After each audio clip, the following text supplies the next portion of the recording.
ಓಂ ಶಾಂತಿ ಓಂ ಶಾಂತಿ ಓಂ ಶಾಂತಿ. ಬಾಪ್ತಾದ ಮಧುಬನ್ ಮುರಳಿ 11-12-2025. ಇಲ್ಲಿ ಬಾಬಾ ಏನು ಹೇಳ್ತಾ ಇದ್ದಾರೆ, ಮಧುರ ಮಕ್ಕಳೇ, ಸಂಗಮಯುಗದಲ್ಲಿ ನೀವು ಬ್ರಾಹ್ಮಣ ಸಂಪ್ರದಾಯದವರಾಗಿದ್ದೀರಿ. ನೀವೀಗ ಮೃತ್ಯು ಲೋಕದ ಮನುಷ್ಯರಿಂದ ಅಮರಲೋಕದ ದೇವತೆಗಳಾಗಬೇಕಾಗಿದೆ. ಇಲ್ಲಿ ಬಾಬಾ ಏನು ಹೇಳ್ತಾ ಇದ್ದಾರೆ, ಅಮರಲೋಕ ಅಂದ್ರೇನು, ಅಮರ ಅಂದ್ರೇನು, ಮರಣನೇ ಇಲ್ಲ ಅಂತಲ್ಲ. ಜನನ ಮರಣ ಗೆದ್ದಿರೋದು ಪರಮಾತ್ಮ ತಂದೆ ಮಾತ್ರ. ಎಲ್ಲರೂ ಜನನ ಮರಣದಲ್ಲಿ ಬರ್ತಾರೆ, ಆದರೆ ಅಮರಲೋಕ ಅಂತ ಯಾಕೆ ಕರೀತಾರೆ? ಅಲ್ಲಿ ಮರಣದಲ್ಲಿ ದುಃಖ ಇರಲ್ಲ. ಇದು ಮೃತ್ಯು ಲೋಕ ಅಂದ್ರೇನು, ದುಃಖ ಐತೆ, ಮೃತ್ಯುವಿನಿಂದ ಚೀರ್ತದಾರೆ. ಯಾಕೆ? ಅಲ್ಲಿ ಅವ್ರ ಜವಾಬ್ದಾರಿಗಳು ಮುಗ್ದಿರಲ್ಲ. ಆಯುಷ್ ಪೂರ್ಣ ಆಗಿರೋದೇ ಇಲ್ಲ. ಅಕಾಲ ಮೃತ್ಯು. ಮತ್ತು ಅಲ್ಲಿ ಸತ್ಯಯುಗದಲ್ಲಿ ನಾನಾತ್ಮ ಅವಿನಾಶಿ ಅನ್ನೋ ಜ್ಞಾನ ಇರ್ತತೆ. ಅದಕ್ಕೆ ಅವ್ರಿಗೆ ಮರಣದಲ್ಲಿ ದುಃಖ ಇಲ್ಲ. ಇಲ್ಲಿ ಯಾಕೆ ಹೇಳ್ತಾರೆ, ಅಯ್ಯೋ ನಾ ಬಿಟ್ಟೋಗ್ಬಿಡ್ತೀನಲ್ಲ, ಇವ್ರನ್ನೆಲ್ಲ ಬಿಟ್ಟೋಗ್ತೀನಲ್ಲ, ಇದಿಷ್ಟು ಸಂಪತ್ತು ಬಿಟ್ಟೋಗ್ತೀನಲ್ಲ ಅಂತ ದುಃಖ. ಬಟ್ ಅಲ್ಲಿ ಏನು, ನಾನಾತ್ಮ ಅವಿನಾಶಿ, ನಾನು ಯಾರ ಮಡ್ಲಲ್ಲಿ ಜನ್ಮ ತಗೊತೀನೋ ಅದೆಲ್ಲ ನಂದಾಗ್ತತೆ. ಈಗ ವಾಸ ಮಾಡೋಕ್ಕೆ ಯೋಗ್ಯ ಇಲ್ಲ ಈ ಶರೀರ ಅಂದರೆ ಆ ಶರೀರನ ಬಿಟ್ಟು ಇನ್ನೊಂದು ಶರೀರ ತಗೊಳ್ಳೋದು. ಇದೆಲ್ಲ ಆತ್ಮ ಅವಿನಾಶಿ ಅನ್ನೋ ಜ್ಞಾನ ಇರೋದಕ್ಕೆ ಅಲ್ಲಿ ಸತ್ಯಯುಗದಲ್ಲಿ ಅದು ದುಃಖ ಇರಲ್ಲ. ಅದಕ್ಕೆ ಅದು ಅಮರಲೋಕ. ಅಂತ ಅಮರಲೋಕದ ದೇವತೆಗಳಾಗ್ರಿ ನೀವು ಅಂತ ಬಾಬಾ ಹೇಳ್ತಾ ಇದ್ದಾರೆ. ಪ್ರಶ್ನೆ, ನೀವು ಮಕ್ಕಳು ಯಾವ ಜ್ಞಾನವನ್ನು ತಿಳಿದುಕೊಂಡಿರುವ ಕಾರಣ ಬೇಹದ್ದಿನ ಸನ್ಯಾಸ ಮಾಡುತ್ತೀರಿ? ಉತ್ತರ, ನಿಮಗೆ ಡ್ರಾಮಾದ ಯಥಾರ್ಥ ಜ್ಞಾನವಿದೆ, ನೀವು ತಿಳಿದುಕೊಂಡಿದ್ದೀರಿ. ಡ್ರಾಮಾನುಸಾರ ಈಗ ಈ ಇಡೀ ಮೃತ್ಯು ಲೋಕವು ಭಸ್ಮೀಭೂತವಾಗಬೇಕಾಗಿದೆ. ಈಗ ಈ ಪ್ರಪಂಚವು ಕಾಸಿಗೆ ಬೆಲೆ ಇಲ್ಲದಂತಾಗಿದೆ. ನಾವು ಮೌಲ್ಯವಂತರಾಗಬೇಕಾಗಿದೆ. ಇದರಲ್ಲಿ ಏನೆಲ್ಲವೂ ಆಗುತ್ತದೆಯೋ ಅದು ಕಲ್ಪದ ನಂತರ ಚಾಚು ತಪ್ಪದೆ ಪುನರಾವರ್ತನೆಯಾಗುವುದು. ಆದ್ದರಿಂದ ನೀವು ಇಡೀ ಪ್ರಪಂಚದಿಂದ ಬೇಹದ್ದಿನ ಸನ್ಯಾಸ ಮಾಡುತ್ತೀರಿ. ಅಂದರೆ ಸನ್ಯಾಸ ಅಂದ್ರೇನು? ಬುದ್ಧಿಯಿಂದ ಸನ್ಯಾಸ, ವೈರಾಗ್ಯ. ಯಾಕೆ? ಇಲ್ಲಿ 100 ಕೋಟಿ ಇದ್ರೂ ಅದನ್ನು ಅನುಭವಿಸೋಕ್ಕೆ ದಿನಗಳು ಕೇವಲ 10 ವರ್ಷ ಮಾತ್ರ. ಎಲ್ಲದು ಮಣ್ಣಾಗಿ ಹೋಗ್ಬಿಡ್ತತೆ. ಅದಕ್ಕೆ ಶಾಶ್ವತವಾಗಿ ನಮ್ಮ ಜೊತೆಗೆ ಬರುವಂಥದ್ರ ಕಡೆ ನಾವೀಗ ಬುದ್ಧಿ ನೀಡಬೇಕು. ಈ ಹಳೆಯ ಜಗತ್ತಿನ ಕಡೆಗೆ ಈಗ ನಮಗೆ ಸನ್ಯಾಸ. ಓಂ ಶಾಂತಿ. ಗೀತೆ ಬರುವಂಥ ನಾಳೆಗೆ ನೀವು ಅದೃಷ್ಟವಂತರು. ಓಂ ಶಾಂತಿ. ಮಕ್ಕಳು ಗೀತೆಯ ಸಾಲನ್ನು ಕೇಳಿದಿರಿ. ಬರಲಿರುವುದು ಅಮರಲೋಕವಾಗಿದೆ, ಇದು ಮೃತ್ಯು ಲೋಕವಾಗಿದೆ. ಅಮರಲೋಕ ಮತ್ತು ಮೃತ್ಯು ಲೋಕದ ನಡುವೆ ಇದು ಪುರುಷೋತ್ತಮ ಸಂಗಮಯುಗ. ಈಗ ತಂದೆಯು ಸಂಗಮಯುಗದಲ್ಲಿ ಆತ್ಮರಿಗೆ ಓದಿಸುತ್ತಾರೆ. ಆದ್ದರಿಂದ ಮಕ್ಕಳೇ ಆತ್ಮಾಭಿಮಾನಿಯಾಗಿ ಕುಳಿತುಕೊಳ್ಳಿ ಎಂದು ಹೇಳುತ್ತಾರೆ. ಈ ನಿಶ್ಚಯ ಮಾಡಿಕೊಳ್ಳಿ, ನಮಗೆ ಬೇಹದ್ದಿನ ತಂದೆಯು ಓದಿಸುತ್ತಾರೆ. ಲಕ್ಷ್ಮೀನಾರಾಯಣ ಅಥವಾ ಮೃತ್ಯುಲೋಕದ ಮನುಷ್ಯರಿಂದ ಅಮರಲೋಕದ ದೇವತೆಗಳಾಗುವುದೇ ನಮ್ಮ ಗುರಿ ದೇಹವಾಗಿದೆ. ಇಂಥ ವಿದ್ಯೆಯನ್ನು ಎಂದೂ ಕಿವಿಗಳಿಂದ ಕೇಳಿರುವುದಿಲ್ಲ ಅಥವಾ ತಮ್ಮ ಮಕ್ಕಳಿಗೆ ನೀವು ಆತ್ಮಾಭಿಮಾನಿಯಾಗಿ ಕುಳಿತುಕೊಳ್ಳಿ ಎಂದು ಯಾರೂ ಹೇಳುತ್ತಿರುವುದನ್ನು ನೋಡಿರುವುದಿಲ್ಲ. ಈ ನಿಶ್ಚಯ ಮಾಡಿಕೊಳ್ಳಿ, ಬೇಹದ್ದಿನ ತಂದೆಯು ನಮಗೆ ಓದಿಸುತ್ತಿದ್ದಾರೆ. ಯಾವ ತಂದೆ? ಬೇಹದ್ದಿನ ತಂದೆ, ನಿರಾಕಾರ ಶಿವ. ಈಗ ನೀವು ತಿಳಿದುಕೊಂಡಿದ್ದೀರಿ, ನಾವು ಪುರುಷೋತ್ತಮ ಸಂಗಮಯುಗದಲ್ಲಿ ಇದ್ದೇವೆ. ನೀವೀಗ ಬ್ರಾಹ್ಮಣ ಸಂಪ್ರದಾಯದವರಾಗಿದ್ದೀರಿ. ಮೊದಲು ಶೂದ್ರ ಸಂಪ್ರದಾಯದವರಾಗಿದ್ರಿ. ಬಾಬಾ ಎಲ್ಲ ಏನು ಹೇಳ್ತಾ ಇದ್ದಾರೆ? ಮೊದಲೇನು ಶೂದ್ರ ಸಂಪ್ರದಾಯ ಅಂದರೆ ಪಾಪ ಅಂದರೆ ಗೊತ್ತಿಲ್ಲ, ಪುಣ್ಯ ಅಂದರೆ ಗೊತ್ತಿಲ್ಲ. ಯಾರೇ ನೋವು ಕೊಡಬೇಕಂದ್ರೆ ನೋವು ಕೊಟ್ಬಿಡ್ತಿದ್ವಿ ಪಂಚವಿಕಾರಗಳಿಂದ.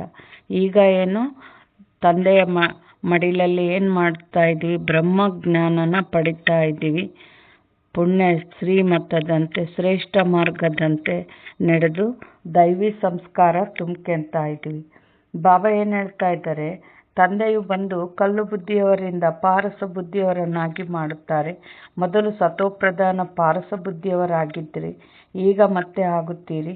ನಾವು ಸತ್ಯುಗದ ಮಾಲೀಕರಾಗಿದ್ದೆವು ಎಂದು ಹೇಳಬಾರದು. ಸತ್ಯುಗದಲ್ಲಿ ವಿಶ್ವದ ಮಾಲೀಕರಾಗಿದ್ದೆವು. ಮತ್ತೆ ವಿಶ್ವದ ಮಾಲೀಕರು ಅಂತ ಹೇಳ್ರಿ, ಬರೀ ಸತ್ಯುಗದ ಮಾಲೀಕರು ಅನ್ಬೇಡ್ರಿ ಅಂತಾರೆ ಬಾಬಾ.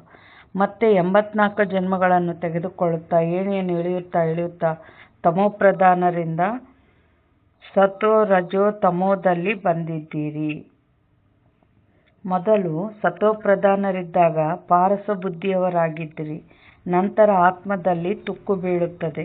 ಮನುಷ್ಯರು ಇದನ್ನು ತಿಳಿದುಕೊಂಡಿಲ್ಲ. ತಂದೆಯು ತಿಳಿಸುತ್ತಾರೆ, ನೀವು ಸಹ ಏನನ್ನೂ ತಿಳಿದುಕೊಂಡಿರಲಿಲ್ಲ. ಅಂಧಶ್ರದ್ಧೆ ಇತ್ತು. ಅರಿಯದೆ ಯಾರದೇ ಪೂಜೆ ಮಾಡುವುದು ಅಥವಾ ನೆನಪು ಮಾಡುವುದಕ್ಕೆ ಅಂಧಶ್ರದ್ಧೆ ಎಂದು ಹೇಳಲಾಗುತ್ತದೆ.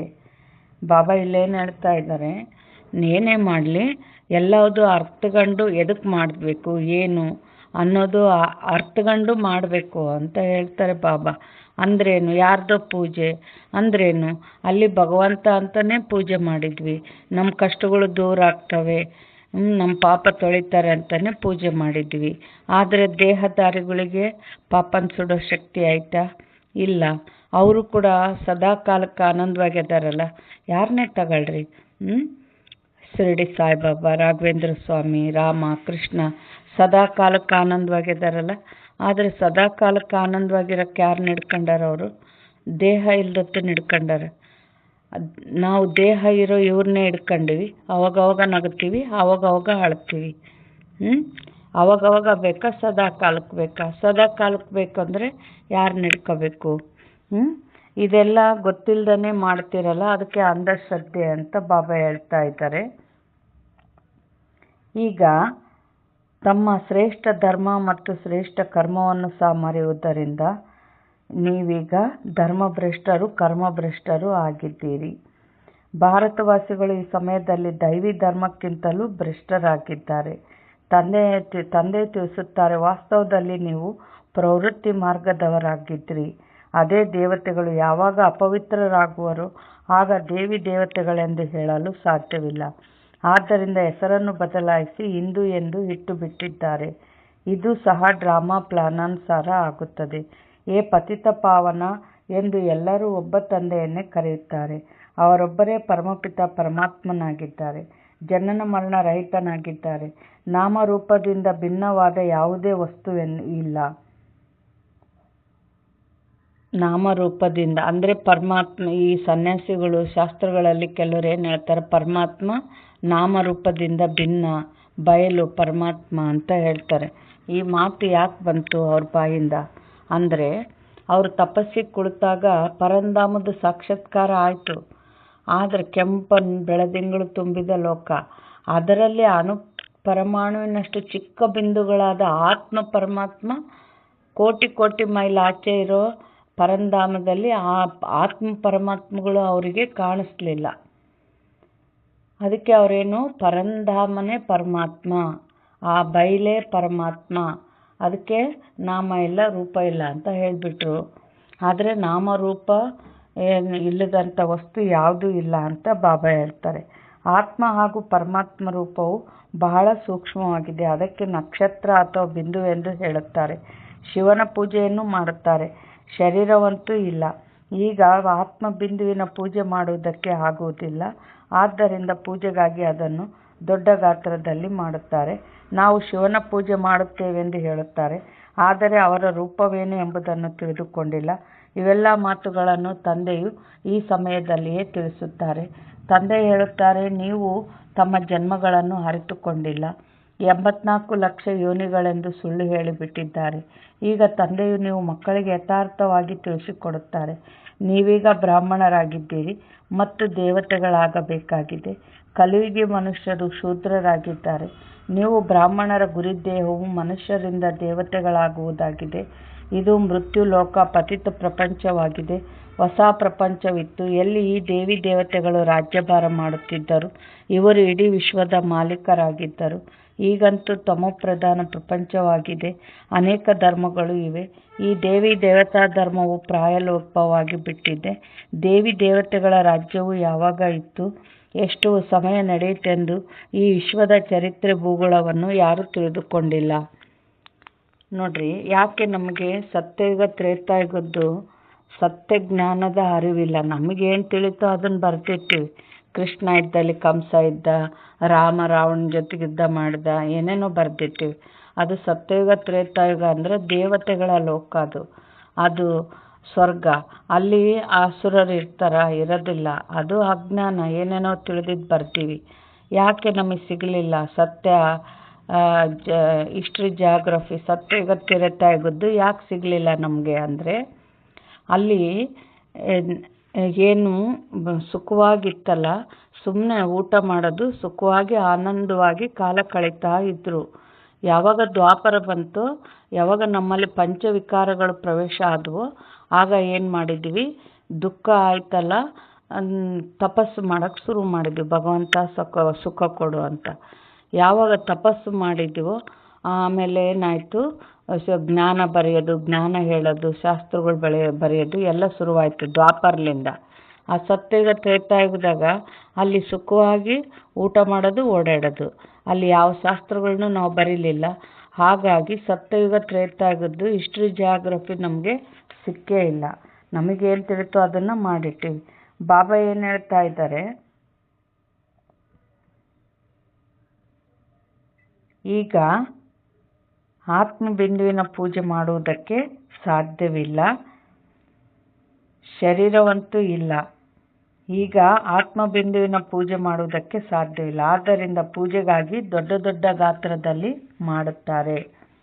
ಬಾಬಾ ಇಲ್ಲಿ ಏನು ಹೇಳ್ತಾ ಇದ್ದಾರೆ ಅಂದರೆ, ತಂದೆಯೇ ಬಂದು ತಿಳಿಸಿಕೊಡುತ್ತಾರೆ. ಇದು ಈಶ್ವರೀಯ ವಿಶ್ವವಿದ್ಯಾಲಯವಾಗಿದೆ. ಇದರ ಗುರಿ ದೇಹವೇ ಅಮರಲೋಕದ ದೇವತೆಗಳನ್ನಾಗಿ ಮಾಡುವುದು. ಇದಕ್ಕೆ ಅಮರ ಕಥೆ ಎಂದು ಹೇಳಲಾಗುತ್ತದೆ. ನೀವು ಈ ಜ್ಞಾನದಿಂದ ದೇವತೆಗಳಾಗಿ ಕಾಲದ ಮೇಲೆ ಜಯಗಳಿಸುತ್ತೀರಿ. ಅಂದರೆ ಅಲ್ಲಿ ಆಕ್ಸಿಡೆಂಟ್ ಆಗಿ ಸಾಯೋದು. ಭಾರತವಾಸಿಗಳೇ 5 ವರ್ಷ ಅಥವಾ 10 ವರ್ಷದ ಯೋಜನೆ ಮಾಡುತ್ತಾರಲ್ಲವೇ, ನಾವು ರಾಮರಾಜ್ಯವನ್ನು ಸ್ಥಾಪನೆ ಮಾಡುತ್ತಿದ್ದೇವೆಂದು ತಿಳಿದುಕೊಳ್ಳುತ್ತಾರೆ. ಬೇಹದ್ದಿನ ತಂದೆಯದು ಸಹ ರಾಮರಾಜ್ಯವನ್ನು ಮಾಡುವ ಯೋಜನೆ ಇದೆ. ಅವರೆಲ್ಲರೂ ಮನುಷ್ಯರಾಗಿದ್ದಾರೆ. ಮನುಷ್ಯರಂತೂ ರಾಮರಾಜ್ಯವನ್ನು ಸ್ಥಾಪನೆ ಮಾಡಲು ಸಾಧ್ಯವಿಲ್ಲ. ಸತ್ಯಯುಗಕ್ಕೆ ರಾಮರಾಜ್ಯವೆಂದು ಹೇಳಲಾಗುತ್ತದೆ. ಮನುಷ್ಯರು ಎಷ್ಟೊಂದು ಭಕ್ತಿ ಮಾಡುತ್ತಾರೆ, ತೀರ್ಥಯಾತ್ರೆಗಳನ್ನು ಮಾಡುತ್ತಾರೆ. ದಿನ ಅರ್ಥಾತ್ ಸತ್ಯಯುಗ ತ್ರೇತಾಯುಗದಲ್ಲಿ ಈ ದೇವತೆಗಳ ರಾಜ್ಯವಿತ್ತು. ಮತ್ತೆ ರಾತ್ರಿಯಲ್ಲಿ ಅಂದರೆ ದ್ವಾಪರ ಕಲಿಯುಗದಲ್ಲಿ ಭಕ್ತಿಯು ಪ್ರಾರಂಭವಾಗುತ್ತದೆ. ಸತ್ಯಯುಗದಲ್ಲಿ ಭಕ್ತಿ ಇರುವುದಿಲ್ಲ. ಜ್ಞಾನ, ಭಕ್ತಿ, ವೈರಾಗ್ಯ ಇದನ್ನು ತಂದೆಯೇ ತಿಳಿಸುತ್ತಾರೆ. ಜ್ಞಾನ ಸತ್ಯಯುಗ ತ್ರೇತಾಯುಗ, ಭಕ್ತಿ ದ್ವಾಪರ ಕಲಿಯುಗ, ವೈರಾಗ್ಯ ಸಂಗಮಯುಗ. ಅಂದರೆ ಈ ಅಲ್ಪ ಸುಖ ಇಲ್ಲ ದುಃಖನೇ ಕೊಡೋದು ಇದು ಜಗತ್ತು, ದೇಹದ ಜಗತ್ತು ಅನ್ನೋದು ನಮಗೆ ಗೊತ್ತಾಗತ್ಲೆ ಈ ಹಳೆಯ ಪ್ರಪಂಚದ ಮೇಲೆ ವೈರಾಗ್ಯ ಬರ್ತದೆ. ನನ್ನ ಆತ್ಮಕ್ಕೆ ಸುಖ ಕೊಡೋದು ಆತ್ಮದ ತಂದೆಯಿಂದ ಸಿಗುವ ಶಕ್ತಿಗಳಿಂದ ಮಾತ್ರ ಅನ್ನೋದು ನಮಗೆ ಯಾವಾಗ ಗೊತ್ತಾಯಿತೋ ನಾವೇನು ಮಾಡಿದ್ವಿ, ಆ ಆಧ್ಯಾತ್ಮದ ಕಡೆಗೆ ಪ್ರೀತಿ ಇಟ್ಕೊಂಡ್ವಿ. ಈ ಜಗತ್ತಿನ ಕಡೆಗೆ ವೈರಾಗ್ಯ ಬಂತು. ಬಾಬಾ ಏನು ಹೇಳ್ತಾ ಇದ್ದಾರೆ, ವೈರಾಗ್ಯವು 2 ಪ್ರಕಾರದ್ದಾಗಿದೆ. ಒಂದು ಹಠಯೋಗಿ ನಿವೃತ್ತಿ ಮಾರ್ಗದವರ ವೈರಾಗ್ಯವಾಗಿದೆ. ಅವರು ಮನೆ ಮಠವನ್ನು ಬಿಟ್ಟು ಕಾಡಿಗೆ ಹೋಗುತ್ತಾರೆ. ನೀವಂತೂ ಈಗ ಇಡೀ ಮೃತ್ಯು ಲೋಕದ ಬೇಹದ್ದಿನ ಸನ್ಯಾಸ ಮಾಡಬೇಕಾಗಿದೆ. ನಾವು ಎಲ್ಲಿಗೆ ಹೋಗಂಗಿಲ್ಲ. ಮನೆ ಮಠ ಬಿಟ್ಟು ಹೋಗೋದನ್ನ ಇಲ್ಲಿ ಬಾಬಾ ಕಲಿಸಲ್ಲ. ಎಲ್ಲರ ಜೊತೆಗಿದ್ದು ಎಲ್ಲರ ಜೊತೆಗೆ ಒಳ್ಳೆ ಲೆಕ್ಕಾಚಾರಗಳು ಮಾಡ್ಕೋಬೇಕೀಗ ನಾವು. ಇವಾಗೇನು ಯಾರ ಜೊತೆ ನಮ್ಮ ಪತಿ ಹಿಂಗೆ ಮಾಡ್ತಾರೆ, ನಮ್ಮ ಮಗ ಹಂಗೆ ಮಾಡ್ತಾನೆ, ನನ್ನ ಸೊಸೆ ಹಿಂಗೆ ಮಾಡ್ತಾಳೆ, ಇವೆಲ್ಲ ಯಾವ ಕಂಪ್ಲೇಂಟ್ ಇರಬಾರ್ದು. ಇದೆಲ್ಲ ಯಾಕೆ ಹಿಂಗೈತೆ, ಒಂದು ಜನ್ಮದಾಗ ನಾವು ಅವ್ರಿಗೆ ದುಃಖ ಕೊಟ್ಟಿವಿ.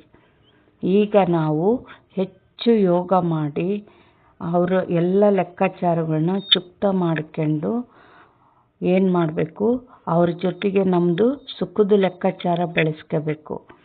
ವಿಧಿವಿಧಾನಗಳಿದ್ದಾವೆ. ಅವರಿಗೆ ಶಾಂತಿ ತುಂಬೋದು, ಆಮೇಲೆ ಆಶೀರ್ವಾದಗಳನ್ನ ತುಂಬೋದು, ಅವ್ರ ಜೊತೆಗೆ ಜ್ಞಾನದಂತೆ ಮೋಲ್ಡ್ ಆಗಿ ಹೊಂದಿಕೊಂಡು ನಡೆಯೋದು, ನಮ್ಮ ವೈಬ್ರೇಷನ್ನಿಗೆ ಅವ್ರನ್ನ ಪರಿವರ್ತನೆ ಮಾಡೋದು, ಸ್ನೇಹ ಪ್ರೀತಿ ಕೊಡೋದು.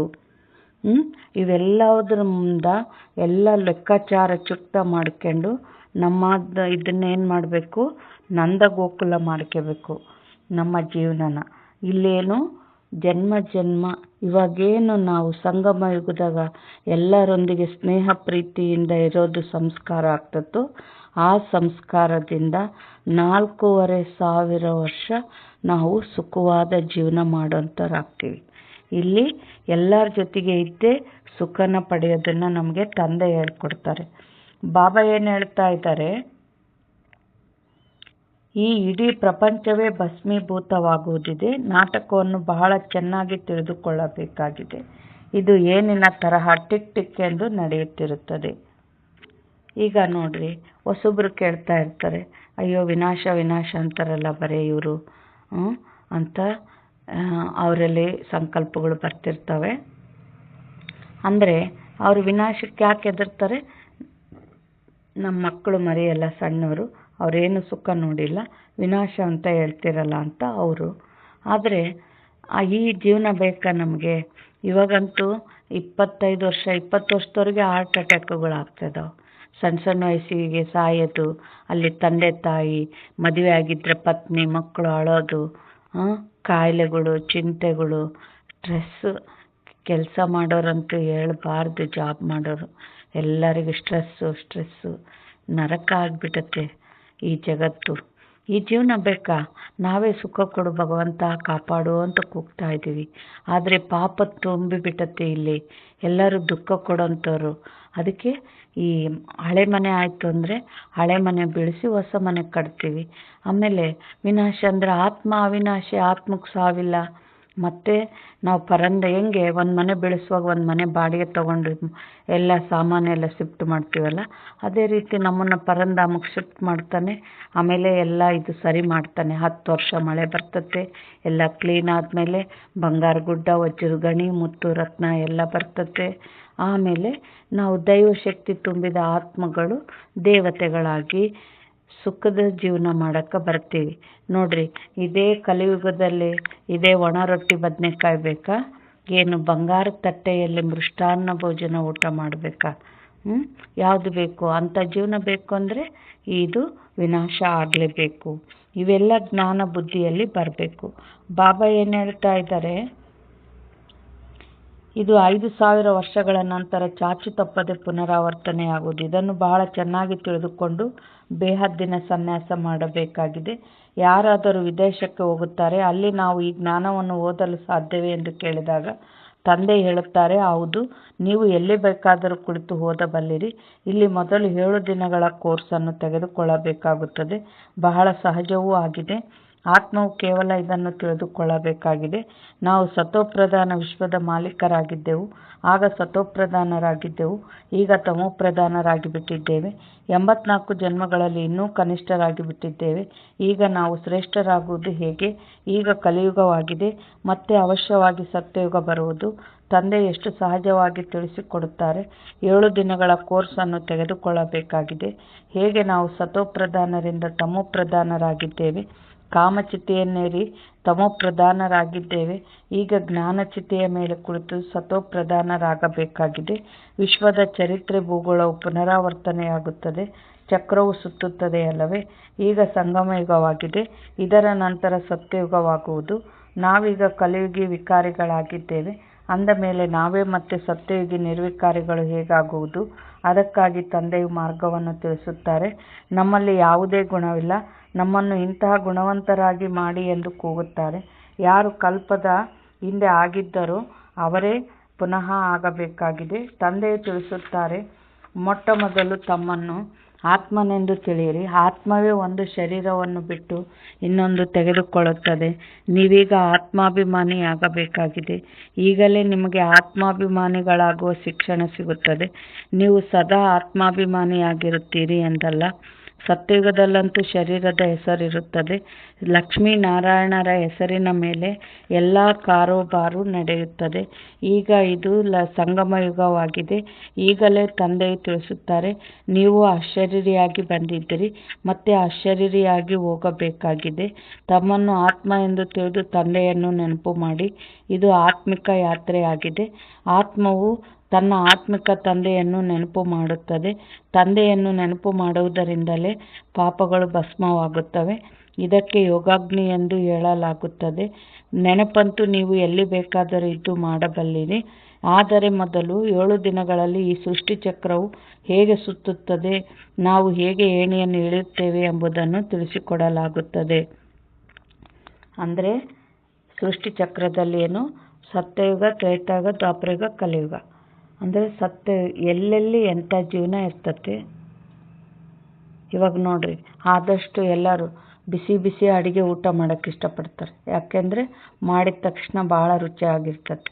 ಅಂದರೆ ಒಂದು ಅನ್ನ ಮಾಡಿದ ಬಿಸಿಯಾಗಿದ್ದಾಗ ಹೆಂಗಿರ್ತೈತಿ, ಸ್ವಲ್ಪ ತುಪ್ಪ ಉಪ್ಪಿನಕಾಯಿ ಹಾಕ್ಕೊಂಡ್ರೆ ಎಷ್ಟು ರುಚಿಯಾಗಿರ್ತದೆ. 1-2 ತಾಸು ಆಯಿತು ಅಂದರೆ ಅದು ಚೆನ್ನಾಗಿ ಬೇಯಿಸೋ ಅಲ್ಲ, ಬೇಡ ಅಲ್ಲ, ಉಣ್ಬೇಕಂದ್ರೆ ಉಣ್ಬೇಕು. ಆಮೇಲೆ 15 ತಾಸು ಆಯಿತು ಅಂದರೆ ವಾಸನೆ ಬರೋಕ್ಕೆ ಶುರುವಾಗ್ತೈತಿ.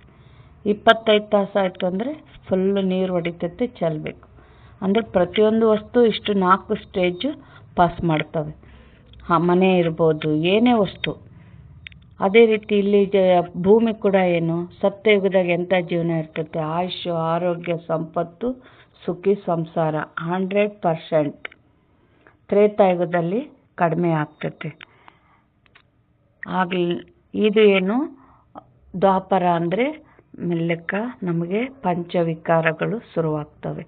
ಧರ್ಮದಲ್ಲಿ ನಡೆಯುವ ಶಕ್ತಿ ಕಮ್ಮಿ ಆಗೋದಕ್ಕೆ ದುಃಖ ಶುರುವಾಗ್ತೈತೆ. ಬಟ್ ಈಗ ಕಲಿಯುಗ ಅಂದ್ರೇನು, ಈಗಂತೂ ಫುಲ್ಲು ಎಲ್ಲ ಕೆಟ್ಟೋಗ್ಬಿಟ್ಟತೆ. ಮತ್ತೆ ತಂದೆ ಬಂದಾರ ಇದೆಲ್ಲ ವಿನಾಶ ಮಾಡಿ ಮತ್ತೆ ಹೊಸದನ್ನು ಸ್ಥಾಪನೆ ಮಾಡೋಕ್ಕೆ. ಆದರೆ ಆ ಸತ್ಯಯುಗದ ದೈವಿ ಸಸಿಗಳು ಯಾರು, ನಾವೇ. ತಂದೆಯ ಮಡ್ಲಲ್ಲಿರೋ ಮಕ್ಕಳು ನಮ್ಮನ್ನೇ ಮತ್ತೆ ದೇವಿ ದೇವತೆಗಳನ್ನಾಗಿ ಮಾಡ್ತಾರೆ. ಬಾಬಾ ಏನು ಹೇಳ್ತಾ ಇದ್ದಾರೆ, ಇದೆಲ್ಲ ಸೃಷ್ಟಿ ಚಕ್ರ. ಎಲ್ಲಿ ಎಂಥ ಜಗತ್ತಿರ್ತತೆ ಅಂಥ ಜಗತ್ತಿಗೆ ನಾನು ಬರಬೇಕಂದ್ರೆ ನನ್ನಲ್ಲಿ ಏನಿರಬೇಕು, ಅದನ್ನು ಹೆಂಗೆ ಪಡಿಬೇಕು, ಇದನ್ನು ತಿಳ್ಕೊಳ್ಳೋದೇ ಸೃಷ್ಟಿ ಚಕ್ರದ ಜ್ಞಾನ. ಬಾಬಾ ಇಲ್ಲಿ ಏನು ಹೇಳ್ತಾ ಇದ್ದಾರೆ, ಇದು ಶಾಲೆಯಲ್ಲವೇ, ವಾಸ್ತವದಲ್ಲಿ ಇದು ಈಶ್ವರೀಯ ವಿಶ್ವವಿದ್ಯಾಲಯವಾಗಿದೆ. ಗೀತೆಯದೇ ರಾಜಯೋಗವಾಗಿದೆ. ಆದರೆ ಶ್ರೀಕೃಷ್ಣನಿಗೆ ಭಗವಂತನೆಂದು ಹೇಳಲಾಗುವುದಿಲ್ಲ. ಬ್ರಹ್ಮ ವಿಷ್ಣು ಶಂಕರರಿಗೂ ದೇವತೆ ಎಂದು ಹೇಳಲಾಗುತ್ತದೆ. ನೀವೀಗ ಪುರುಷಾರ್ಥ ಮಾಡಿ ಪುನಃ ದೇವತೆಗಳಾಗುತ್ತೀರಿ. ಪ್ರಜಾಪಿತ ಬ್ರಹ್ಮನು ಸಹ ಅವಶ್ಯವಾಗಿ ಇಲ್ಲಿಯೇ ಇರಬೇಕಲ್ಲವೇ. ಪ್ರಜಾಪಿತನು ಮನುಷ್ಯನಾಗಿದ್ದಾರೆ ಅಂದ ಮೇಲೆ ರಚನೆಯನ್ನು ಇಲ್ಲಿಯೇ ರಚಿಸಲಾಗುತ್ತದೆ. ಹಂಸೋ ಸೋಹಂನ ಅರ್ಥವನ್ನು ತಂದೆಯು ಬಹಳ ಸಹಜವಾಗಿ ತಿಳಿಸಿದ್ದಾರೆ. ಭಕ್ತಿ ಮಾರ್ಗದಲ್ಲಂತೂ ಆತ್ಮವೇ ಪರಮಾತ್ಮನೆಂದು ಹೇಳುತ್ತಾರೆ. ಆದ್ದರಿಂದ ಪರಮಾತ್ಮನಿಗೆ ಸರ್ವವ್ಯಾಪಿ ಎಂದು ಹೇಳುತ್ತಾರೆ. ತಂದೆಯು ತಿಳಿಸುತ್ತಾರೆ, ಎಲ್ಲರಲ್ಲಿ ಆತ್ಮವು ವ್ಯಾಪಕವಾಗಿದೆ. ನಾನು ಹೇಗೆ ವ್ಯಾಪಕವಾಗಿರಲಿ. ನೀವು ನನ್ನನ್ನು ಪತಿತ ಪಾವನ, ಬನ್ನಿ ನಮ್ಮನ್ನು ಪಾವನ ಮಾಡಿ ಎಂದು ಕರೆಯುತ್ತೀರಿ. ಆತ್ಮರೆಲ್ಲರೂ ಬಂದು ತಮ್ಮ ತಮ್ಮ ರಥವನ್ನು ತೆಗೆದುಕೊಳ್ಳುತ್ತೀರಿ. ಪ್ರತಿಯೊಬ್ಬ ಅಕಾಲ ಮೂರ್ತಿ ಆತ್ಮನ ಸಿಂಹಾಸನವು ಇದಾಗಿದೆ. ಇದಕ್ಕೆ ಸಿಂಹಾಸನವೆಂದಾದರೂ ಹೇಳಿ ಅಥವಾ ರಥವೆಂದಾದರೂ ಹೇಳಿ.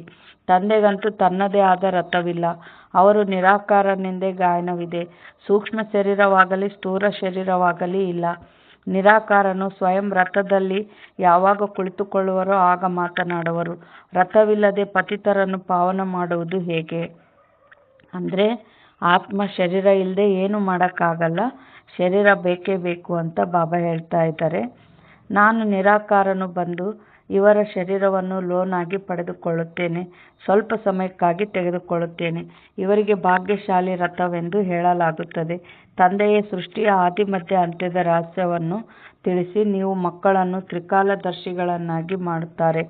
ಮತ್ಯಾವ ಮನುಷ್ಯರು ಈ ಜ್ಞಾನವನ್ನು ಅರಿತುಕೊಳ್ಳಲು ಸಾಧ್ಯವಿಲ್ಲ.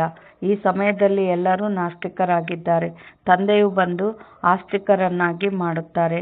ರಚಯಿತ ರಚನೆಯ ರಹಸ್ಯವನ್ನು ತಂದೆಯು ನಿಮಗೆ ತಿಳಿಸುತ್ತಾರೆ. ಈಗ ನಿಮ್ಮ ವಿನಃ ಮತ್ಯಾರು ತಿಳಿಸಲು ಸಾಧ್ಯವಿಲ್ಲ.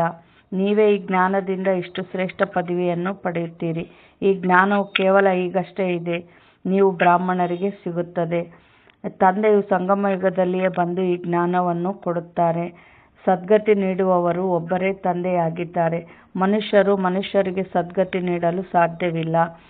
ಅವರೆಲ್ಲರೂ ಭಕ್ತಿ ಮಾರ್ಗದ ಗುರುಗಳಾಗಿದ್ದಾರೆ. ಸದ್ಗುರು ಒಬ್ಬರೇ ಆಗಿದ್ದಾರೆ. ಅವರೇ ವಾಹ್ ವಾಹ್ ಸದ್ಗುರು ವಾಹ್ ಎಂದು ಹೇಳಲಾಗುತ್ತದೆ. ಇದಕ್ಕೆ ಪಾಠಶಾಲೆ ಎಂದು ಹೇಳಲಾಗುತ್ತದೆ. ನರನಿಂದ ನಾರಾಯಣವಾಗುವುದು ಇಲ್ಲಿನ ಗುರಿದೇಹವಾಗಿದೆ. ಇವೆಲ್ಲವೂ ಭಕ್ತಿ ಮಾರ್ಗದ ಕಥೆಗಳಾಗಿವೆ. ಗೀತೆಯಿಂದಲೂ ಸಹ ಯಾವುದೇ ಪ್ರಾಪ್ತಿಯಾಗುವುದಿಲ್ಲ. ತಂದೆಯು ತಿಳಿಸುತ್ತಾರೆ, ನಾನು ನೀವು ಮಕ್ಕಳಿಗೆ ಸಮ್ಮುಖದಲ್ಲಿ ಬಂದು ಓದಿಸುತ್ತೇನೆ. ಇದರಿಂದ ನೀವು ಈ ಪದವಿಯನ್ನು ಪಡೆಯುತ್ತೀರಿ. ಇದರಲ್ಲಿ ಮುಖ್ಯವಾದುದು ಪವಿತ್ರರಾಗುವ ಮಾತಾಗಿದೆ. ತಂದೆಯ ನೆನಪಿನಲ್ಲಿರಬೇಕಾಗಿದೆ. ಇದರಲ್ಲಿಯೇ ಮಾಯೆಯು ವಿಘ್ನಗಳನ್ನು ಹಾಕುತ್ತದೆ. ತಮ್ಮ ಆಸ್ತಿಯನ್ನು ಪಡೆದುಕೊಳ್ಳುವುದಕ್ಕಾಗಿ ನೀವು ತಂದೆಯನ್ನು ನೆನಪು ಮಾಡುತ್ತೀರಿ. ಈ ಜ್ಞಾನವು ಎಲ್ಲ ಮಕ್ಕಳ ಬಳಿ ಮುರಳಿ ಹೋಗುತ್ತದೆ ಎಂದು ಮುರಳಿಯನ್ನು ತಪ್ಪಿಸಬಾರದು. ಮುರಳಿಯನ್ನು ತಪ್ಪಿಸಿದಿರಿ ಎಂದರೆ ಗೈರು ಹಾಜರಿಯಾಗುತ್ತದೆ. ಮುರಳಿಯಿಂದ ನೀವು ಎಲ್ಲಿಯೇ ಇದ್ದರೂ ಸಹ ರಿಫ್ರೆಶ್ ಆಗುತ್ತಾ ಇರುತ್ತೀರಿ. ಶ್ರೀಮತದಂತೆ ನಡೆಯಬೇಕಾಗಿದೆ. ಹೊರಗಡೆ ಹೋಗುತ್ತೀರಿ ಅಂದರೆ ಖಂಡಿತ ಅವಶ್ಯವಾಗಿ ಪವಿತ್ರರಾಗಿ ಇರಬೇಕಾಗಿದೆ, ವೈಷ್ಣವರಾಗಬೇಕಾಗಿದೆ. ವೈಷ್ಣವರು 2 ಪ್ರಕಾರದವರಿರುತ್ತಾರೆ. ವೈಷ್ಣವ ವಲ್ಲಭಾಚಾರಿಗಳು ಇರುತ್ತಾರೆ, ಆದರೆ ವಿಕಾರದಲ್ಲಿ ಹೋಗುತ್ತಾರೆ, ಪವಿತ್ರರಾಗಿ ಇರುವುದಿಲ್ಲ. ನೀವು ಪವಿತ್ರರಾಗಿ ವಿಷ್ಣು ವಂಶೀಯರಾಗುತ್ತೀರಿ. ಸತ್ಯುಗದಲ್ಲಿ ನೀವು ವೈಷ್ಣವರಾಗುತ್ತೀರಿ, ವಿಕಾರದಲ್ಲಿ ಹೋಗುವುದಿಲ್ಲ. ಅದು ಅಮರ ಲೋಕ, ಇದು ಮೃತ್ಯು ಲೋಕವಾಗಿದೆ. ಇಲ್ಲಿ ವಿಕಾರದಲ್ಲಿ ಹೋಗುತ್ತಾರೆ. ಇಲ್ಲಿ ಬಾಬಾ ಏನು ಹೇಳ್ತಾ ಇದ್ದಾರೆ, ನೀವೀಗ ವಿಷ್ಣುಪುರಿಯಲ್ಲಿ ಹೋಗುತ್ತೀರಿ, ಅಲ್ಲಿ ವಿಕಾರವಿರುವುದಿಲ್ಲ. ಅದು ನಿರ್ವಿಕಾರಿ ಪ್ರಪಂಚವಾಗಿದೆ. ಯೋಗ ಬಲದಿಂದ ನೀವು ವಿಶ್ವದ ರಾಜ್ಯಭಾಗ್ಯವನ್ನು ಪಡೆಯುತ್ತೀರಿ. ನೀವು ತಮ್ಮ ರಾಜಧಾನಿಯನ್ನು ಸ್ಥಾಪನೆ ಮಾಡುತ್ತಿದ್ದೀರಿ. ಬಾಬಾ ಏನಂತಾರೆ, ಸ್ವರ್ಗದ ಸ್ಥಾಪನೆ ಮಾಡೋರು ಯಾರು? ನಾವು ಮಕ್ಕಳೇ. ಯಾಕೆಂದರೆ ಬಾಬಾ ಏನು, ನಾನು ಡೈರೆಕ್ಷನ್ ಕೊಡ್ತೀನಿ ಅಷ್ಟೇ. ಯಾಕೆಂದರೆ ಮನೆ ನಮಗೆ ಬೇಕಾ, ಬಾಬಾಗೆ ಬೇಕಾ? ನಮಗೆ ಬೇಕು, ನಾವು ಕಟ್ಕೋಬೇಕು. ಅಂದರೆ ನಾವು ತಪಸ್ಸು ಮಾಡಿದಂಗೆಲ್ಲ ಆ ದೈವಶಕ್ತಿ ನಮ್ಮ ಮೂಲಕ ವೈಬ್ರೇಷನ್ ಹರಡಿ ಈಗ ನರಕ ಹೋಗಿ ಏನಾಗ್ತೈತೆ, ಸ್ವರ್ಗ ಆಗ್ತೈತೆ. ಜಾಸ್ತಿ ಪುರುಷಾರ್ಥ ಮಾಡಿದವರು ಜಾಸ್ತಿ ಜೈವಶಕ್ತಿ ಹರಡ್ತಾರೆ, ಹೆಚ್ಚು ಸಮಯ ಸುಖವಾಗಿರ್ತಾರೆ. ಕಡಿಮೆ ಪುರುಷಾರ್ಥ ಮಾಡಿದವರು ಕಡಿಮೆ. ಈ ರೀತಿ ನಾವೇ ರಾಜಧಾನಿಯನ್ನು ಸ್ಥಾಪನೆ ಮಾಡೋದು ಅಂತ ಬಾಬಾ ಹೇಳ್ತಾ ಇದ್ದಾರೆ. ಎಲ್ಲರಿಗೆ ಇದೇ ಸಂದೇಶವನ್ನು ಕೊಡಬೇಕಾಗಿದೆ. ಚಿಕ್ಕ ಮಕ್ಕಳಿಗೂ ಹಕ್ಕಿದೆ. ಶಿವ ತಂದೆಯ ಮಕ್ಕಳಲ್ಲವೇ? ಆದ್ದರಿಂದ ಎಲ್ಲರಿಗೂ ಹಕ್ಕಿದೆ. ಎಲ್ಲರಿಗೆ ಇದನ್ನು ತಿಳಿಸಿ ತಮ್ಮನ್ನು ಆತ್ಮ ಎಂದು ತಿಳಿಯಿರಿ. ಮಾತಾಪಿತರಲ್ಲಿ ಜ್ಞಾನವಿದ್ದರೆ ಮಕ್ಕಳಿಗೂ ಸಹ ಶಿವ ತಂದೆಯನ್ನು ನೆನಪು ಮಾಡಿ ಎಂದು ಕಲಿಸುತ್ತಾರೆ. ಶಿವ ತಂದೆಯ ವಿನಃ ಬೇರೆ ಯಾರೂ ಇಲ್ಲ. ಒಬ್ಬರ ನೆನಪಿನಿಂದಲೇ ನೀವು ತಮೋಪ್ರಧಾನರಿಂದ ಸತೋಪ್ರಧಾನರಾಗುತ್ತೀರಿ. ಇದರಲ್ಲಿ ವಿದ್ಯಾಭ್ಯಾಸವು ಬಹಳ ಚೆನ್ನಾಗಿ ಇರಬೇಕು. ವಿದೇಶದಲ್ಲಿದ್ದರೂ ಸಹ ನೀವು ಓದಬಲ್ಲಿರಿ. ಇದರಲ್ಲಿ ಪುಸ್ತಕ ಇತ್ಯಾದಿಗಳೇನು ಬೇಕಾಗಿಲ್ಲ. ಎಲ್ಲಿಯಾದರೂ ಕುಳಿತು ಓದಬಲ್ಲಿರಿ. ಬುದ್ಧಿಯಿಂದ ನೆನಪು ಮಾಡಬಲ್ಲಿರಿ. ಈ ವಿದ್ಯೆಯು ಇಷ್ಟು ಸಹಜವಾಗಿದೆ. ಯೋಗ ಮತ್ತು ನೆನಪಿನ ಬಲ ಸಿಗುತ್ತದೆ. ನೀವೀಗ ವಿಶ್ವದ ಮಾಲೀಕರಾಗುತ್ತೀರಿ. ತಂದೆಯು ರಾಜಯೋಗವನ್ನು ಕಲಿಸಿ ಪಾವನರನ್ನಾಗಿ ಮಾಡುತ್ತಾರೆ. ರಾಜಯೋಗ, ಆತ್ಮನ ರಾಜನ್ ಮಾಡ್ತಾ ಇದ್ದಾರೆ ಬಾಬಾ. ಈ ಕರ್ಮೇಂದ್ರಿಯ ಜ್ಞಾನೇಂದ್ರಿಯಗಳು ಶ್ರೇಷ್ಠ ಮಾರ್ಗದಲ್ಲಿ ನಡೆಸುವಂಥ ಶಕ್ತಿ ಆತ್ಮನಿಗೆ ಬರುತ್ತದೆ. ಬಾಬಾ ಏನು ಹೇಳ್ತಾ ಇದ್ದಾರೆ, ಅದು ಹಠಯೋಗವಾಗಿದೆ ಭಕ್ತಿ ಮಾರ್ಗದ್ದು, ಇದು ರಾಜಯೋಗವಾಗಿದೆ. ನಮಗೆ ಹಠದಿಂದ ಕೂಟ ಅವಶ್ಯಕತೆ ಇಲ್ಲ. ಯಾಕೆಂದರೆ ಡೈರೆಕ್ಟ್ ಕನೆಕ್ಷನ್ ಐತೆ. ಸರ್ವಶಕ್ತಿವಂತ ತಂದೆಯಿಂದ ಶಕ್ತಿ ತುಂಬಿತು ಅಂದರೆ ನಮಗೆ, ನಾವು ಸಂತೆಗಿದ್ರೂ ಪರಂಧಾಮದಲ್ಲಿ ಬುದ್ಧಿ ಇಟ್ಟಿರ್ತೀವಿ. ಬಾಬಾ ಏನು ಹೇಳ್ತಾ ಇದ್ದಾರೆ, ಇದರಲ್ಲಿ ಪಥ್ಯವು ಬಹಳ ಚೆನ್ನಾಗಿ ಇರಬೇಕು. ಅಂದರೆ ಅಶುದ್ಧ ಆಹಾರ ಪದಾರ್ಥಗಳು ಏನು ಮಾಡ್ತವೆ, ನಮ್ಮ 63 ಜನ್ಮದ ಪಾಪಗಳು ಭಸ್ಮ ಆಗುವಂಥ ಯೋಗ ಆಗಲ್ಲ ಅಶುದ್ಧ ಆಹಾರ ಪದಾರ್ಥಗಳನ್ನ ತಿಂದರೆ. ಅದಕ್ಕೆ ಬಾಬಾ ಏನು ಹೇಳ್ತಾ ಇದ್ದಾರೆ, ಪತ್ತೆ ಇರಬೇಕು. ಎರಡನೇದಾಗಿ ತಂದೆಯನ್ನು ನೆನಪು ಮಾಡಬೇಕು. ಆಗ ಜನ್ಮ ಜನ್ಮಾಂತರದ ಪಾಪಗಳು ಕಳೆಯುತ್ತವೆ. ಇದಕ್ಕೆ ರಾಜ್ಯ ಪ್ರಾಪ್ತಿಗಾಗಿ ಸಹಜ ರಾಜಯೋಗವೆಂದೇ ಹೇಳಲಾಗುತ್ತದೆ. ಒಂದು ವೇಳೆ ರಾಜ್ಯಭಾಗ್ಯವನ್ನು ಪಡೆಯಲಿಲ್ಲವೆಂದರೆ ಬಡವರಾಗಿ ಬಿಡುತ್ತೀರಿ. ಶ್ರೀಮತದಂತೆ ಪೂರ್ಣ ರೀತಿಯಲ್ಲಿ ನಡೆಯುವುದರಿಂದಲೇ ಶ್ರೇಷ್ಠರಾಗುತ್ತೀರಿ. ಈಗ ಭ್ರಷ್ಟರಿಂದ ಶ್ರೇಷ್ಠರಾಗಬೇಕಾಗಿದೆ. ಅದಕ್ಕಾಗಿ ತಂದೆಯನ್ನು ನೆನಪು ಮಾಡಿ. ಕಲ್ಪದ ಮೊದಲು ಸಹ ನೀವೇ ಈ ಜ್ಞಾನವನ್ನು ಪಡೆದುಕೊಂಡಿದ್ದೀರಿ. ಅದನ್ನು ಪುನಃ ನೀವು ಈಗ ಪಡೆಯುತ್ತೀರಿ. ಸತ್ಯಯುಗದಲ್ಲಿ ಮತ್ಯಾವುದೇ ರಾಜ್ಯವಿರಲಿಲ್ಲ. ಅದಕ್ಕೆ ಸುಖಧಾಮವೆಂದು ಹೇಳಲಾಗುತ್ತದೆ. ಈಗ ಇದು ದುಃಖಧಾಮವಾಗಿದೆ. ಮತ್ತು ಎಲ್ಲಿಂದ ನಾವು ಆತ್ಮರು ಬಂದಿದ್ದೇವೆಯೋ ಅದು ಶಾಂತಿಧಾಮವಾಗಿದೆ. ಪ್ರಪಂಚದ ಮನುಷ್ಯರು ಏನೇನು ಮಾಡುತ್ತಾರೆಂದು ಶಿವತಂದೆಗೆ ಆಶ್ಚರ್ಯವೆನಿಸುತ್ತದೆ. ಮಕ್ಕಳು ಕಡಿಮೆಯಾಗಲೆಂದು ಅದಕ್ಕಾಗಿಯೂ ಎಷ್ಟೊಂದು ತಲೆಕೆಡಿಸಿಕೊಳ್ಳುತ್ತಿರುತ್ತಾರೆ. ಆದರೆ ಇದಂತೂ ತಂದೆಯ ಕೆಲಸವಾಗಿದೆ ಎಂಬುದನ್ನು ತಿಳಿದುಕೊಳ್ಳುವುದೇ ಇಲ್ಲ. ತಂದೆಯು ಬಹುಬೇಗನೆ ಒಂದು ಧರ್ಮದ ಸ್ಥಾಪನೆ ಮಾಡಿ ಉಳಿದೆಲ್ಲ ಅನೇಕ ಧರ್ಮಗಳ ವಿನಾಶ ಮಾಡುತ್ತಾರೆ ಒಂದೇ ಏಟಿಗೆ. ಅವರಂತೂ ಜನಸಂಖ್ಯೆಯನ್ನು ಕಡಿಮೆ ಮಾಡಲು ಎಷ್ಟೊಂದು ಔಷಧಿಗಳನ್ನು ಕಂಡುಹಿಡಿಯುತ್ತಾರೆ. ಆದರೆ ತಂದೆಯ ಬಳಿಯಂತೂ ಒಂದೇ ಔಷಧಿ ಇದೆ. ಒಂದು ಧರ್ಮದ ಸ್ಥಾಪನೆಯಾಗಬೇಕಾಗಿದೆ. ಆ ಸಮಯವೂ ಬರುವುದು, ಯಾವಾಗ ಎಲ್ಲರೂ ಸಹ ಇವರಂತೂ ಪವಿತ್ರರಾಗುತ್ತಿದ್ದಾರೆ ಎಂದು ಹೇಳುತ್ತಾರೆ. ಮತ್ತೆ ಔಷಧಿ ಮೊದಲಾದವುಗಳ ಅವಶ್ಯಕತೆಯಾದರೂ ಏನಿದೆ? ತಂದೆಯು ನಿಮಗೆ ಮನ್ಮನಾಭವ ಇಂಥ ಔಷಧಿಯನ್ನು ಕೊಟ್ಟಿದ್ದಾರೆ. ಅದರಿಂದ ನೀವು 21 ಜನ್ಮಗಳಿಗಾಗಿ ಪವಿತ್ರರಾಗಿ ಬಿಡುತ್ತೀರಿ. ಒಳ್ಳೆಯದು. ಮಧುರಾತಿ ಮಧುರ ಅಗಲಿ ಹೋಗಿ ಮರಳಿ ಸಿಕ್ಕಿರುವ ಮಕ್ಕಳ ಪ್ರತಿ ಮಾತ್ಪಿತಾ ಬಾಪ್ದಾದರವರ ಮಧುರಾತಿ ಮಧುರ ಅಗಲಿ ಹೋಗಿ ಮರಳಿ ಸಿಕ್ಕಿರುವ ಮಕ್ಕಳ ಪ್ರತಿ ಮಾತ್ಪಿತಾ ಬಾಪ್ದಾದರವರ ನೆನಪು, ಪ್ರೀತಿ ಹಾಗೂ ಸುಪ್ರಭಾತ. ಆತ್ಮಿಕ ತಂದೆಯಿಂದ ಆತ್ಮಿಕ ಮಕ್ಕಳಿಗೆ ನಮಸ್ತೆ. ಆತ್ಮಿಕ ಮಕ್ಕಳಿಂದ ಆತ್ಮಿಕ ತಂದೆ ತಾಯಿಗೆ ನೆನಪು, ಪ್ರೀತಿ ಹಾಗೂ ಸುಪ್ರಭಾತ. ನಮಸ್ತೆ ನಮಸ್ತೆ ನಮಸ್ತೆ. ಧಾರಣೆಗಾಗಿ ಮುಖ್ಯ ಸಾರ: ಪವಿತ್ರರಾಗಿ ಪಕ್ಕ ವೈಷ್ಣವರಾಗಬೇಕಾಗಿದೆ. ಆಹಾರ ಪಾನೀಯಗಳ ಪೂರ್ಣ ಪಥ್ಯವನ್ನಿಟ್ಟುಕೊಳ್ಳಬೇಕಾಗಿದೆ. ಶ್ರೇಷ್ಠರಾಗಲು ಶ್ರೀಮತದಂತೆ ಅವಶ್ಯವಾಗಿ ನಡೆಯಬೇಕಾಗಿದೆ. ಮುರಳಿಯಿಂದ ಸ್ವಯಂವನ್ನು ರಿಫ್ರೆಶ್ ಮಾಡಿಕೊಳ್ಳಬೇಕು. ಎಲ್ಲಿಯೇ ಇದ್ದರೂ ಸತೋಪ್ರಧಾನರಾಗುವ ಪುರುಷಾರ್ಥ ಮಾಡಬೇಕಾಗಿದೆ. ಮುರಳಿಯನ್ನು ಒಂದು ದಿನವೂ ತಪ್ಪಿಸಬಾರದು.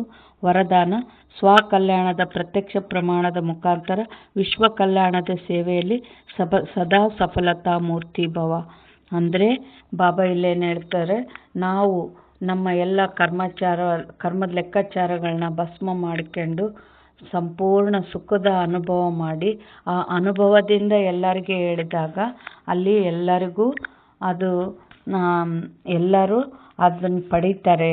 ಅನುಭವದಿಂದ ಹೇಳಿದ್ದು ಅಲ್ಲಿ ಬಾಣ ನಾಟ್ತತೆ. ಈ ಥರ ಸಫಲತಾ ಮೂರ್ತಿಗಳಾಗ್ರಿ ಅಂತ ಬಾಬಾ ವರದಾನ ಕೊಡ್ತಾ ಇದ್ದಾರೆ.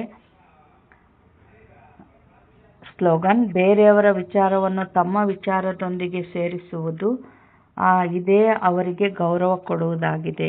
ಅಂದರೆ ಯಾರನ್ನ ಸೊಲ್ಯೂಷನ್ ಕೊಟ್ಟರೆ ಅದು ಸರಿ ಇತ್ತು ಅಂದರೆ ಸ್ವೀಕಾರ ಮಾಡೋ ಸ್ವಭಾವ ಇರಬೇಕು. ಇನ್ನೊಂದು ಇಂಪಾರ್ಟೆಂಟ್ ಪಾಯಿಂಟ್ ಏನು ಅಂದರೆ, ಬಾಬನ್ ನಾವೇನಾದರೂ ಸಹಯೋಗ ಬೇಡಿರ್ತೀವಲ್ಲ, ಅದು ನಮ್ಮ ಎದುರಿಗೆ ಯಾರು ಇರ್ತಾರೋ ಅವ್ರ ಮೂಲಕನೇ ಟಚ್ ಕೊಡ್ತಿರ್ತಾರೆ ಬಾಬಾ. ಅದಕ್ಕೆ ಎಲ್ಲರ ಮಾತುಗಳಿಗೆ ನಾವು ಗೌರವಿಸಿ, ಅಲ್ಲಿ ಗೌರವ ಕೊಡೋ ಸ್ವಭಾವ ಇದ್ದಾಗ ನಾವು ಕ್ಯಾಚ್ ಮಾಡ್ಕೊಳ್ಳೋದು ಬುದ್ಧಿ ಇರ್ತತೆ. ಅದಕ್ಕೆ ಎಲ್ಲರಿಗೆ ಗೌರವ ಕೊಡೋಂಥವ್ರಾಗ್ರಿ ಅಂತ ಬಾಬಾ ಇಲ್ಲಿ ಹೇಳ್ತಾ ಇದ್ದಾರೆ. ಅವ್ಯಕ್ತ ಸೂಚನೆ: ಕರ್ಮಾತೀತರಾಗಲು ಚೆಕ್ ಮಾಡಿ. ಎಲ್ಲಿಯವರೆಗೆ ಕರ್ಮ ಬಂಧನದಿಂದ ಬಂಧನಾಗಿದ್ದೇವೆ, ಲೌಕಿಕ ಮತ್ತು ಪಾರಲೌಕಿಕ ಕರ್ಮ ಮತ್ತು ಸಂಬಂಧ ಎರಡರಲ್ಲಿ ಸ್ವಾರ್ಥ ಭಾವದಿಂದ ಮುಕ್ತ ಎಲ್ಲಿಯವರೆಗೆ ಆಗಿದ್ದೇನೆ ಚೆಕ್ ಮಾಡ್ಕೊಳ್ರಿ ಅಂತಾರೆ. ಕರ್ಮ ಬಂಧನ ಅಂದರೆ ಇನ್ನು ನನಗದೈತೆ, ನನಗೆ ಸೇವೆ ಕಳಿಸಲ್ಲ, ನನಗದಿಲ್ಲ, ಇದೆಲ್ಲ ಏನು ಬಂಧನ. ಅಂದರೆ ಇಲ್ಲಿ ಯಾವ ಥರ ನಿಶ್ಚಿಂತ ಚಕ್ರವರ್ತಿಗಳಾಗಿರಬೇಕು ನಾವು. ಅದು ಕರ್ಮದ ಲೆಕ್ಕಾಚಾರ ಎಷ್ಟು ಚುಕ್ತ ಮಾಡ್ಕೊಂಡಿನಿ, ಎಷ್ಟು ಯೋಗ ಆಗೈತೆ ನನಗೆ, ಎಲ್ಲವುದು ಪರಿಶೀಲನೆ ಮಾಡ್ಕೊಳ್ರಿ ಅಂತಾರೆ ಬಾಬಾ. ಯಾವಾಗ ಕರ್ಮಗಳ ಲೆಕ್ಕಾಚಾರ ಅಥವಾ ಯಾವುದೇ ವ್ಯರ್ಥ ಸ್ವಭಾವ ಸಂಸ್ಕಾರಕ್ಕೆ ವಶ ಆಗುವುದರಿಂದ ಮುಕ್ತರಾಗುತ್ತೀರಿ, ಆಗ ಕರ್ಮಾತೀತ ಸ್ಥಿತಿಯನ್ನು ಪ್ರಾಪ್ತಿ ಮಾಡಿಕೊಳ್ಳಬಹುದು. ಯಾವುದೇ ಸೇವೆ, ಸಂಘಟನೆ, ಪ್ರಕೃತಿ, ಪರಿಸ್ಥಿತಿ, ಸ್ವಸ್ಥಿತಿ ಅಥವಾ ಶ್ರೇಷ್ಠ ಸ್ಥಿತಿಯನ್ನು ಇವೆಲ್ಲವೂ ಶ್ರೇಷ್ಠ ಸ್ಥಿತಿಯನ್ನು ಅಲುಗಾಡಿಸಬಾರದು. ಈ ಬಂಧನದಿಂದಲೂ ಮುಕ್ತರಾಗುವುದೇ ಕರ್ಮಾತೀತ ಸ್ಥಿತಿಯ ಸಮೀಪತೆಯಾಗಿದೆ. ಅಂದರೆ ನಮ್ಮಲ್ಲಿ ಕಾಯಿಲೆ ಇದ್ದರೂ ಕೂಡ ಆ ಕಾಯಿಲೆಯಿಂದ ನಮಗೆ ಪುರುಷಾರ್ಥ ವಿಘ್ನ ಆಗಬಾರ್ದು. ಅದು ಕೂಡ ಪ್ರಕೃತಿ ಮೇಲೆ ವಿಜಯ ಪಡೆಯೋದು. ಆತ್ಮ ಅಂದಾಗ ಆ ದೇಹದಲ್ಲಿನ ಯಾವುದೇ ನೋವು ಬುದ್ಧಿಗೆ ಅಂಟಲ್ಲ. ಈ ಥರ ಪುರುಷಾರ್ಥ ಆಗಬೇಕು ಅಂತ ಬಾಬಾ ಹೇಳ್ತಾ ಇದ್ದಾರೆ. ಒಳ್ಳೆಯದು. ಓಂ ಶಾಂತಿ, ಓಂ ಶಾಂತಿ, ಓಂ ಶಾಂತಿ.